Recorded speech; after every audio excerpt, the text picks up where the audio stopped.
Così come previsto dal Decreto Legislativo 81 del 2008, gli addetti e i responsabili del servizio di prevenzione e protezione hanno l'obbligo di frequentare corsi di aggiornamento secondo gli indirizzi definiti nell'Accordo Stato-Regioni 7 luglio del 2016. Quest'ultimo impone un aggiornamento formativo quinquennale rispettivamente di almeno 20 ore per gli ASPP e 40 ore per gli RSPP, a partire dalla conclusione del modulo B comune.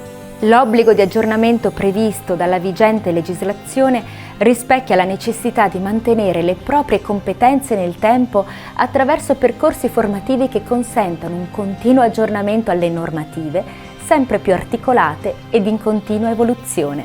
Per rispondere a questa esigenza, Vega Formazione organizza il corso Aggiornamento ASPP e RSPP per tutti i settori Ateco sui rischi fisici di 20 ore.